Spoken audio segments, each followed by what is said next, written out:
Diary ঘিরে জটিলতা সৃষ্টি। সেই থেকেই এখন রাজ্যের পুলিশ এবং গোয়েন্দা সংস্থারা এই তদন্ত নিয়ে নাজেহাল। ডায়েরি পাওয়ার পর উঠে এসেছে বিভিন্ন চাঞ্চল্যকর তথ্য। দেখা গিয়েছে ডায়েরিতে লেখা আছে দুজনের নাম, আমার এবং আমার দিদির। আরও তথ্য পাওয়া গিয়েছে এখানে লাগানো আছে অভিনেতা জিৎ কোয়েল এবং যিশু সেনগুপ্তের কিছু পেপার কাটিং। এগুলো কে লাগিয়েছিল? আরও দেখা গিয়েছে এই ডায়েরিতে দুটি গল্প লেখা হয়েছে, যে দুটোর একটাও কমপ্লিট হয়নি। কোন হ্যান্ডরাইটিংটা কার, সেই নিয়ে চলছে তদন্ত।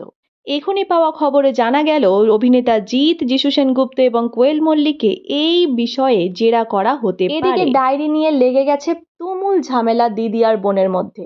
দিদি বলে এই ডায়েরি আমার, তো বোন বলে এই ডায়েরি আমার। কি হবে এর শেষমেশ? দেখতে থাকুন আমাদের চ্যানেল, কোথাও যাবেন না।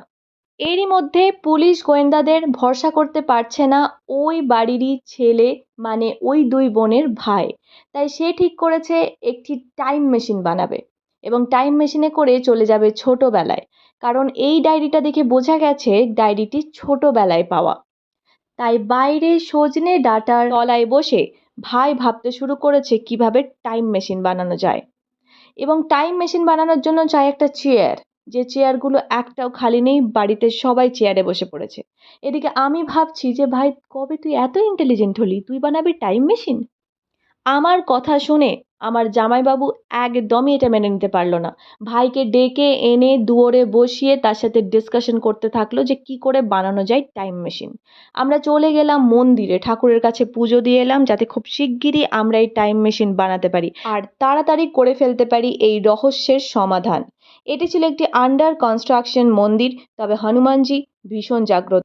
আমরা ওখানে কিছুক্ষণ প্রার্থনা করার পরে হনুমানজি আমাদের বললেন, তোমাদের চলে যেতে হবে একটি পার্কে, মানে ছোটবেলায় যেখানে তোমরা স্লিপ করতে, ঢেকি চড়তে। আমরা ওনার কথা মতো চলে গেলাম পার্কে। যতই রাত হয়ে যাক আমাদের পার্কে পৌঁছাতে হবে। এইবার এই ঢেকি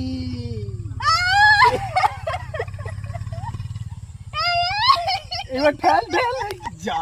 এ আমার পাটা কেন এরকম করলি? পাটা প্রেসার দে। আমি বলছি, ও বলছে আগে বাড়ি। আমি বাড়ি বাড়ি ঘুরে জেরা করতে করতে পৌঁছে গিয়েছিলাম অসীমা বড়মার বাড়িতে। এই অসীমা বড়মা ছোটবেলায় আমাদের বাড়ি প্রচণ্ড আসতো, তাই জিজ্ঞেস করতে গিয়েছিলাম বড়মা এই ব্যাপারে কিছু জানে কিনা। সারাদিনের এই অক্লান্ত পরিশ্রমের পরে পেটে কিচ্ছু না পড়ায় প্রচণ্ড খিদে পেয়ে গেছিল, তাই ভাই নিয়ে এসেছিল এই ফুচকাটা। ফুচকা খেয়ে পেট ভরালাম, বাকি ডিসকাশন আমাদের রাতে হবে। আসছি পরের ব্লগে।